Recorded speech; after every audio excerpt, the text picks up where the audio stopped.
Hi, I'm Mike Sargent, and this is Arise on Screen.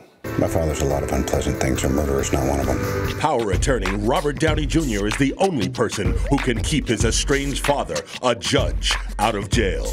But can they overcome their pride to win the biggest case of their lives? Robert Duvall and Billy Bob Thornton round out the courtroom cast in The Judge. You're not gonna walk away from me. You threw it away! From best-selling erotic author Zane comes a tale of love, danger, and passions out of control. Boris Kodjoe, Tyson Beckford, and Sharon Leal is a woman leading a secret life in Addicted. I was the Concord of boxing. I was at a high altitude than the rest. In the new documentary, I Am Ali, the world hears from the legendary boxer in his own words. This is a microphone, and when you get to be a big girl, I'm gonna play this back so you can hear. Never heard before audio recordings reveal a tender side of the sports icon. We talked to Ali's daughters, Hannah and Maymay, plus the film's director. That's the one question we're asked most. What was it like to have Muhammad Ali as a father? What was it like? All this and more on Arise on Screen.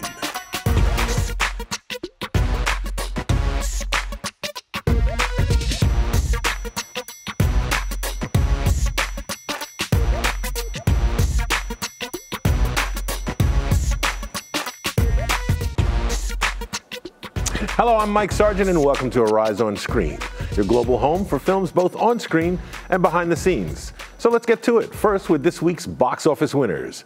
Gone Girl tops the box office this week, followed by Annabelle, The Equalizer, The Maze Runner, and Box Trolls rounds it out in the number 5 spot. And in movie news, the film Bang Bang broke records earlier this month, becoming the top 5 opening movie of all time in India and internationally. The action film, starring Bollywood heartthrob Hrithik Roshan, featured his smoldering moves on and off the dance floor with fellow Bollywood star Katrina Kaif. When the highly anticipated teaser was first released in summer, it reached 2 million views in just 18 and a half hours. Let's get them while we are, before we enter the neutral zone. It looks like the rumors might be true that William Shatner will be beaming up to the Enterprise one more time. Shatner just about confirmed that he will for the first time join Chris Pine, who plays a young Captain Kirk in the newly rebooted franchise Star Trek III. Now, the two men will go where no man has gone before. We are naturally fashionable, and as a result, we are fashionable by nature. That's what Carnival is. Fashionistas. The colors and vibes of the Caribbean Carnival celebration are the foundation of the short documentary, Haute Caribe, the world of Trinidad and Tobago fashion. The film spotlights the history, current industry champions, and future fashion trends in the Caribbean. Look out, New York Fashion Week. Trini's in the fashion house. And finally, could we see a union between bad boy Chucky I like your dolls and demented doll Annabelle in the near future? Don Mancini, creator of the Child's Play Chucky franchise, which made $24.8 million with The Seed of Chucky in 2004, hopes the two sadistic dolls will team up one day. However, the two films are produced by different studios, so horror fans, the wait could be a long one. And in festival news, the 58th Abu Dhabi Film Festival is an October staple, beginning October 23rd and running through November 1st. The highly anticipated festival in Abu Dhabi focuses on Arab cinema and features the work of established as well as the vast array of emerging creative talent. The selection for this year's ADFF Emiratis Film Competition includes 53 films, of which 37 are directed by women.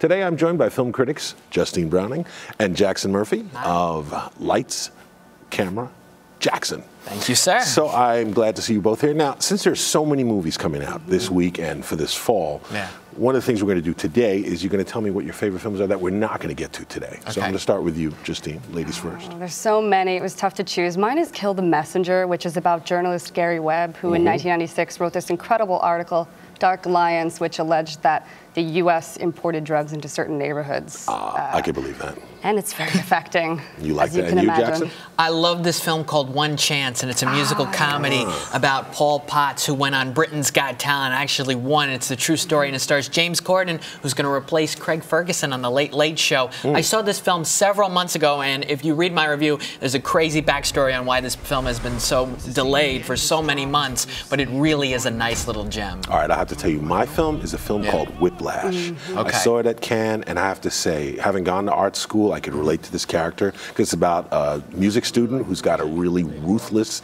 music teacher, and I have to say, J.K. Simmons will definitely be nominated for an Oscar. You think he's a lock? It's a lock. It's such a great Supporting film. categories Probably gonna be tough my this favorite year. film of the year so far. Really? I liked it better than Gone Girl. Better than Boyhood? Better than Boyhood. Really? Yes. Okay. Wow, that's saying something. All right, well, You we're going liked to it be better. back and talk about the films that we are going to get to review today here on Arise on Screen. Coming up. The infamous Hank Palmer. The jaded lawyer with no respect for the law. Did that just happen? How does it feel, knowing every person you represent is guilty? It's fine. Innocent people can't afford me. A big city lawyer returns to his childhood home to defend his estranged father, the town's judge suspected of murder. Robert Downey Jr. and Robert Duvall star in The Judge, next here on Arise on Screen.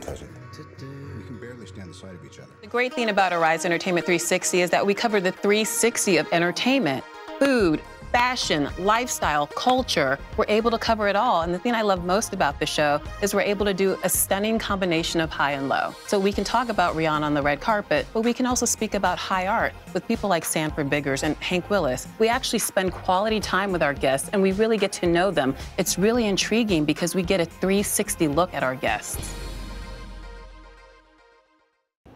There's certain news programs that have a Democrat and a Republican, and all they do is here's the Democrat saying his side and the Republican say, you know, it's a little debate show, but not everybody is a sort of an extremist on one side or the other. People are in the middle a lot more. Arise News, every culture, every angle.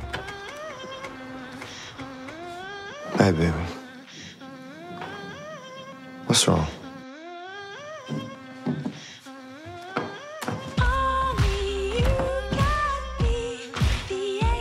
Are you okay?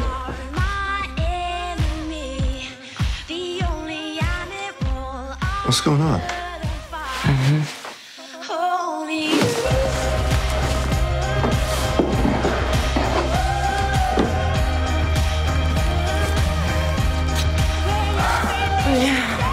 Addicted is based on the best-selling novel from erotic author Zane and stars Sharon Leal as a woman with the perfect marriage and family who risks losing it all because of her sex addiction. Our sister show, Arise 360, had the cast on this week, and actors Sharon Leal and Boris Kodjoe had this to say about their steamy love scenes. Now, the sex scenes in this film are very risque, and we always hear about how awkward it is for actors to shoot sex scenes. Is that true? Is it awkward to make love to a Boris Kodjoe on screen? Absolutely. I don't care who it is. It just is just not natural to have 10 people in the room and to kind of, you know, have someone directing exactly what position you should be in so that, you know, the angle's right or the, you know, it's just way too technical. So what do you do to prepare? Do you practice your moans? Do you do some sculpt? I go home and in front of the mirror I practice my moans. They have to be very convincing. So the moaning and the groaning. Give us one of the moans. How does it sound? That's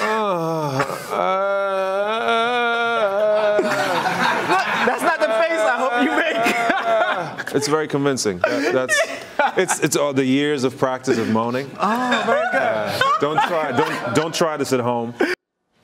So I think you think that moaning was as convincing as the film, Justine. He was not moaning like that in the movie, though. No.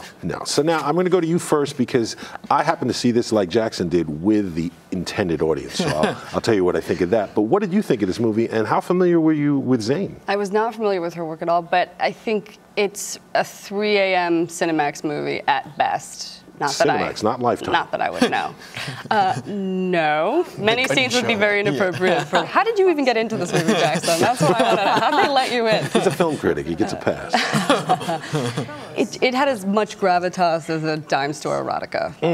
That's it. As much gravitas as a dime. Can we quote you on that? Please. Well, you said you liked it because you like seeing good-looking people do stupid things. That's my review. If you want to see good-looking people make bad decisions, run out and see this movie. And if you like watching crowds react in an insane way, crowds. Now talk to me, because you had a similar experience to me. Because to me, the best thing about seeing this movie was seeing. I went I had to pay to see it, and I went with the intended audience, who was mostly women of color. Yeah. It was filled, and I had to go like all the way to the middle, so I'm sitting in a sea of women, and they interacted. And they were having a ball throughout this whole movie. Oh, take his shirt off. Oh, we want to see more. Dang, making crazy comments, snapping their fingers. I mean, they were doing everything. They were having a ball, and they were also laughing with this movie, at this movie, a combination of both. Because to me, a lot of it is cheesy. It really is, from the dialogue to the situations. Most of this movie fails. There are a couple of little surprises, but it was just the enjoyment of being in that crowd that made the experience kind of fun. I have to say I agree, and I think it's interesting that right now there are a number of films that are really not only directed towards women,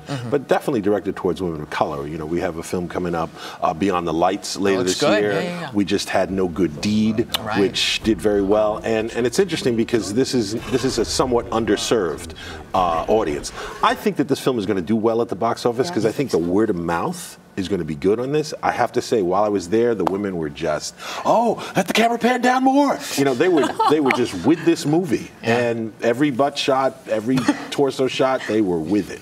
So for me, I have to say, clearly not a great film, but it was enjoyable. You know, the experience. The experience was enjoyable. You got to make it about the experience. There are a few laughable moments in the film, yes, and you know, I always thought it was what's his name, William Levy. Yeah. They were LeVay. So. William LeVay. Tyson Beckford. Would you recommend? Like I said, if you want to see good-looking people make bad decisions, run out and see this movie. Good-looking people have bad acting performances. Yeah. Well, he's better than Shamar Moore. So, I thought that it was. I don't know if I'd recommend it, but there's certain people I'd say, yeah, you would like this movie. Right. The audience that we were with liked it. I liked it's terrible, but it's going to be a hit. You think so? Yes. Okay. I think it'll be a hit too. Our next film is called The Judge, and Robert Downey plays a slick big city lawyer who never loses a case, but now must defend his estranged father, a judge, accused of murder, played by Robert Duvall. The amazing cast includes Billy Bob Thornton, Vera Farmiga, and Vincent D'Onofrio. I need my walk. Leaving the scene, blood evidence, motive. Biggest mistake of your career and you just happen to run him over? I could convict you over coffee. But no, routines are important. Close the door, go. If the blood matches, and I've no reason to doubt it does, then I must have clipped him. I don't remember any of that. I don't remember what happened. Defense doesn't fly with a corpse.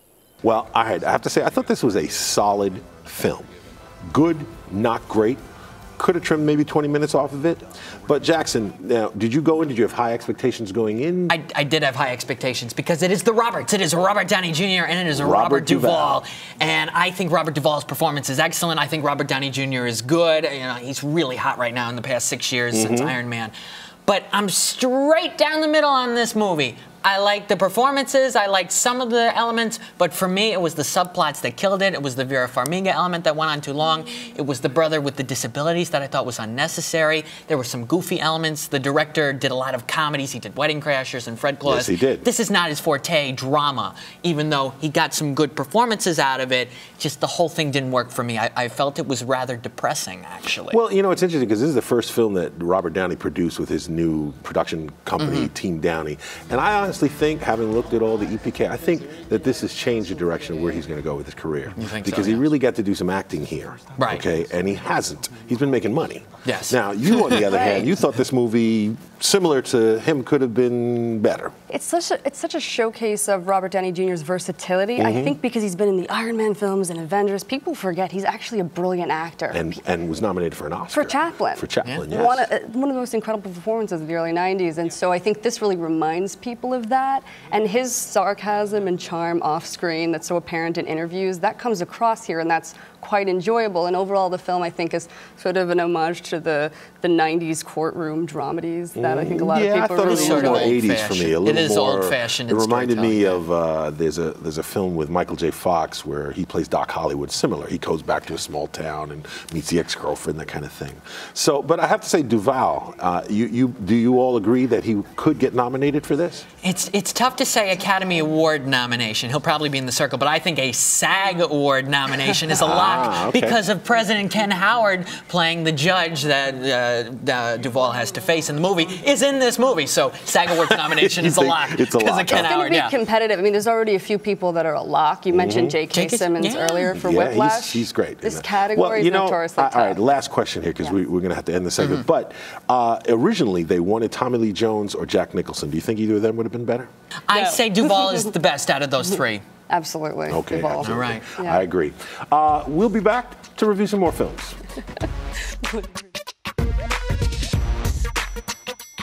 Still to come. I was the Concorde of boxing. I was at a high altitude than the rest, moving faster than the rest, but you just have to get used to riding on jets again. You can't ride Concorde. A revealing look at the greatest boxer who ever lived. The new documentary, I Am Ali, looks at the man behind the legend. We talk to two of his daughters and the director next, here on Arise on Screen.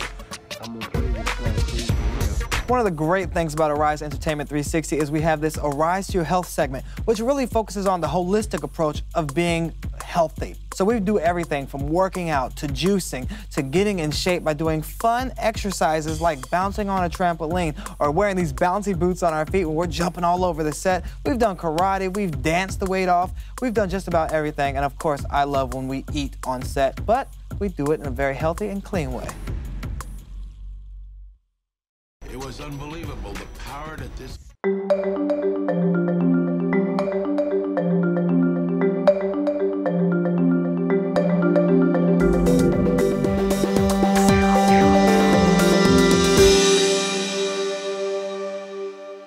He had a lot of courage. The risk he had to take and then to be isolated, to have his crown taken away, not be able to make a living, that was difficult. And to keep an attitude about himself, to keep that personality moving, even though inside he had to be suffering a lot. The documentary I Am Ali shows viewers another side of Ali, from interviews with his inner circle and private clips from years of audio journals. Director Claire Lewins has fashioned the most complete portrait ever of a man many know simply as the greatest. I sat down with director Claire Lewins and two of his 9 children, daughters Hannah and Miriam, known to most as May May. Well, there's been an awful lot of documentaries made about Muhammad Ali, and this one I think is different, really, which is down to the actual sort of getting into the inner circle and hearing their views about Muhammad Ali, but also the tape recordings throughout it, which you know, I found out through Hana that her father had been making, and I think that really does make sure that Muhammad Ali's voice is present throughout the film, and it almost feels like he's telling his own story. Mariam? Sir? You're now 11 years old. Now, do you want to go to college? Yes, sir. Now, what do you want to do? Everything Allah made has a purpose. Trees have a purpose. What's the purpose of a cow? Give us milk. It's the first film of my father where the average guy can relate to him as a dad and the average child can relate to us as the children. A parent-child relationship. Forget him being Muhammad Ali. It was a parent-child relationship. You're a human being. If God made the sun have a purpose, humans have a purpose too. You haven't found your life purpose yet, have you? Yes. If everybody's born for purpose, what do you think you were born for? To make people feel better. To fix people up. That's good. That's good, Mariam. For both of you, the audio tapes, which are pretty fascinating because, you know, one of the things they say, it says fighter, brother, lover, father, but he was a prophet in many ways. Oh, yes. And so he's given you the idea of knowing how valuable something is at time, not knowing then, but later on seeing. How do you feel about when you go back and listen to these tapes and then revisiting all of this? How has this process been for you both? I feel like I've been giving new memories, almost, because I have so many memories of my father being that he was at home when we were growing. Layla and I were living with him because he retired from boxing, so we got to travel with him. He was at home all the time. So there's so many memories, it's overwhelming, but I feel like there's this whole other world that was happening around me. You know, when we're little kids, we don't know the things that our fathers and our parents are dealing with. So I got so much from that. I mean, May grew up knowing my grandmother because she was old enough. I have faint memories of my grandmother and my grandfather, my father's parents. I remember kissing them and them hugging us, but I don't remember a lot about them like she does. Yeah. And so when I listen to these tapes and I hear my father talking to my grandmother and I hear her sweet Southern accent, you know, and I hear him singing with his father, it's so beautiful. And I think, oh my God, and he's having conversations with his dad and talking about things, you know, in life, and talking to his mother about his father and their divorce and how they feel and personal things. I feel like it's such a gift that there are no words. There are no words for it. What was your biggest challenge in making this? I mean, because you had the help of Gene, you had the help of them, but then you still had to put it together, edit it, get it. What was your biggest challenge? Well, the biggest challenge actually is a practical one. It wasn't actually getting the contributors, you know, because Gene helped me enormously with that. Some, you know, obviously others. I bumped into George Foreman at breakfast at the MGM and sort of. Gwen, I said, I hope you don't mind because you come and do this film. But luckily Gene had already spoken to him, so that was all fine. But I love interviewing people and I love filming. I'm actually passionate about it and I love editing. That was all fine. It was the stuff like actually getting the finance to start with.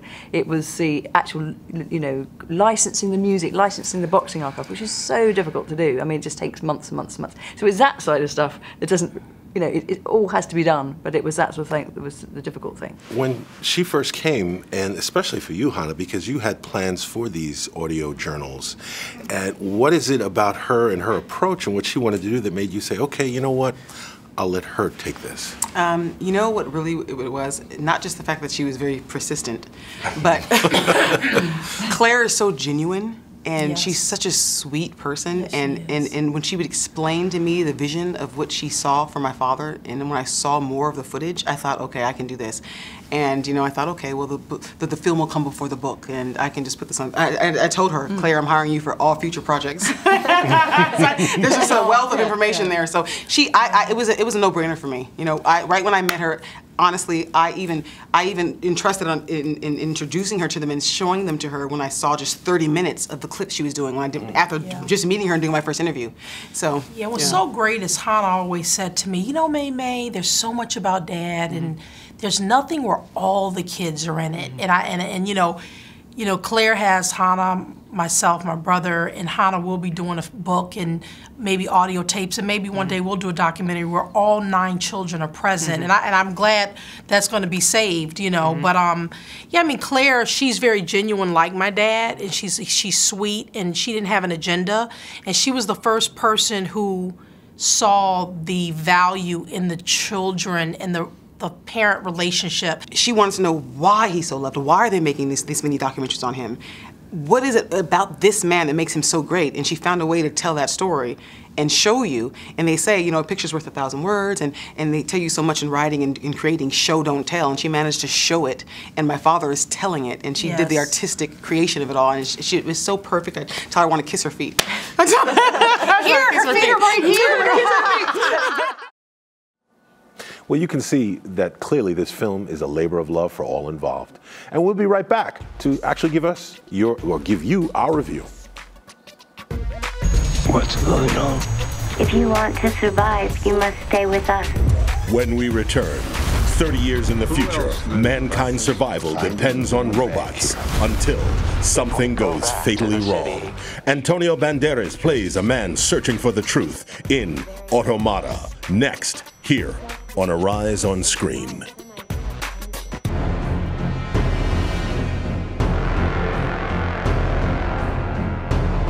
We're the first international television crew to visit the scene of Boko Haram's most audacious attack. We're in one of the dormitories where the insurgents came in and abducted the girls. Okay, the time that this thing happened to us, we are in the school, so we are sleeping in the room, and we are hearing the gun. The teachers ran away and left them alone. There is some anxiety here as we prepare to show the Boko Haram video of the abducted girls to their families. Now I am feeling happy because we see our friends, but we want to go and bring them for us. For Arise News, I'm Charles Onyegolu in Borno State. I was the Concord of boxing. I was at a high altitude than the rest, moving faster than the rest, but you just have to get used to riding on jets again. You can't ride Concord. You know, what I liked about this movie was that you really don't have to be a boxing fan or even an Ali fan to appreciate it and to appreciate his significance.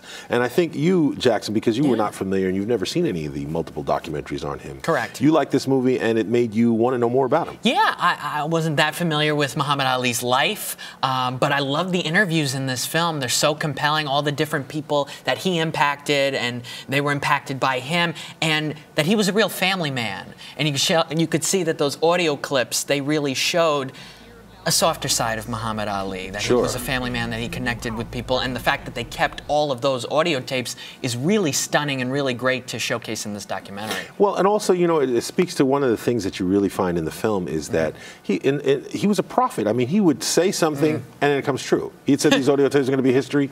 They are. Yeah. So now you're familiar with probably my favorite documentary, which is, or the other Ali documentary, which is When We Were Kings, which I loved. But you thought this documentary is better, worse? Well, it's just very different. To me, the more fascinating element of his life was the decision to not fight in Vietnam and the division that caused till this day. And this is not a movie about that. This is not a movie about his career, but it's about the family that were home, you know, kind of left behind. And it really is a labor of love because you can tell that they did set out to do something different. And the care at which the material is handled. You know, the director had such a close relationship with his daughters, and that really comes across here. And I think it came across because of just how genuine a person she is. You know, when you meet her, she's just very likable. And it's interesting because here's a man who had a career that took him away from home quite a bit.